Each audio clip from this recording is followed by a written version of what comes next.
ফিয়াজ হাট আপনাদের জন্য আবারও নিয়ে এলো সুন্দর একটি কম্বো অফার, যার মধ্যে থাকছে সিলিকনের তৈরি 3টি ব্রাশ এবং সফট ফেব্রিক দিয়ে তৈরি ম্যাজিক তোয়ালে, সাথে পাচ্ছেন একটি গিফট এবং সারা বাংলাদেশে ফ্রি হোম ডেলিভারি। তো চলুন দেখে আসি এই কম্বোতে কি কি রয়েছে। Silicone shampoo brush, scalp massage করে খুশকি দূর করতে, রক্ত সঞ্চালন বাড়াতে ব্যবহার করুন সিলিকন শ্যাম্পু ব্রাশ।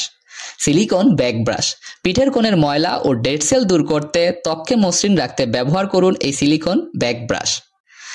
মুখের ত্বকের গভীর থেকে ময়লা পরিষ্কার ও ব্ল্যাকহেড দূর করতে ব্যবহার করুন ফেস ওয়াশ ব্রাশ, আপনার মুখকে রাখবে উজ্জ্বল ও সতেজ। মাইক্রোফাইবার দিয়ে তৈরি ম্যাজিক তোয়ালে, এটি সাধারণ তোয়ালের চেয়ে অনেক দ্রুত চুলের পানি শুষে নিতে পারে। চুল ঘষাঘষি না করেও শুকানো যায়, ফলে চুল ভাঙ্গা বা রুক্ষ হওয়ার আশঙ্কা নেই। সীমিত সময়ের এই অফার এখনই লুফে নিন, আর সারা বাংলাদেশে তো ফ্রি হোম ডেলিভারি। তাই এখনই অর্ডার করে ফেলুন ফিয়াজ হাট ওয়েবসাইট থেকে অথবা ফেসবুক পেজ থেকে।